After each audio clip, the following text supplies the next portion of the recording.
आज के समय में दुनिया के हर माँ बाप का सपना होता है कि मेरा बेटा या बेटी अच्छे से पढ़ लिख जाए, फिर उनकी अच्छी सी नौकरी लग जाए और उनका जीवन सही तरीके से चलने लगे। पर सवाल यह उठता है कि क्या वाकई में आज के समय पर पढ़ना जरूरी है, और यदि जरूरी है तो क्या पढ़ लिख कर आप अपने आप को वह मुकाम दे पाते हैं जो कि आपके माँ बाप ने चाहा है। शायद आप में से कई लोग इसका जवाब ना दे पाए, तो मैं आपको बतला दूं कि पढ़ना और समझना यह दोनों अलग अलग कार्य होते हैं। किसी बुक को पढ़ना एक अलग बात है और उस पढ़े हुए को समझना एक अलग बात होती है। देखिए, एक क्लास में कई तरह के बच्चे होते हैं, उनमें से कुछ होशियार होते हैं तो कुछ एवरेज होते हैं, पर इन दोनों में समझने की क्षमता अलग अलग होती है। कोई जल्दी समझ जाता है तो किसी को समझने में थोड़ा समय लगता है। पर ऐसा होता क्यों है? क्योंकि क्लास तो एक ही होती है और टीचर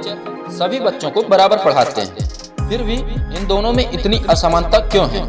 तो मैं आपको बतला दूं कि सिर्फ पढ़कर आप कामयाब नहीं बन सकते, बल्कि पढ़े हुए को समझकर ही आप कामयाब होते हैं। तो आज के समय में यदि आपके पास कोई डिग्री नहीं है या आप कम पढ़े लिखे हुए हो, परंतु आपके पास चीज़ों को समझने की क्षमता है, तब आप जीवन में सफलता पा सकते हैं। वास्तव में डिग्री का ना होना भी आपके लिए फायदेमंद है, क्योंकि यदि आपके पास डॉक्टर या इंजीनियरिंग की डिग्री है तब आप केवल वही काम कर सकते हैं, परंतु जब आपके पास कोई डिग्री नहीं है तब आप हर तरीके का काम कर सकते हैं और अपने आप को सफलता के एक नए मुकाम तक ले जा सकते हैं।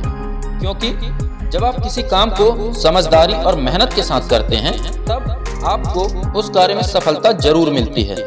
आज दुनिया में जितने भी कामयाब लोग हैं उनमें से बहुत ही कम लोगों ने पढ़ाई कर रखी है या डिग्री ली हुई है, लेकिन फिर भी आज दुनिया की बड़ी बड़ी यूनिवर्सिटी से डिग्री लेने वाले व्यक्ति उनके लिए काम कर रहे हैं। इसलिए यदि आपको अपने जीवन को एक नई दिशा देना है या फिर अपने सपनों को हकीकत में बदलना है, तो आप अपने आप को एक ऐसी दिशा में आगे बढ़ाइए जहां पर आपके पढ़ा लिखा होने या न होने से कोई फर्क न पड़े, जहां पर आप केवल अपनी समझदारी और मेहनत के दम पर आगे बढ़ते रहें। और मेरा यकीन मानिए, आप अपने काम में इतने आगे निकल जाएंगे जहां पर लोग आपको आपकी डिग्री से नहीं बल्कि आपकी कामयाबी की वजह से आपको जानेंगे।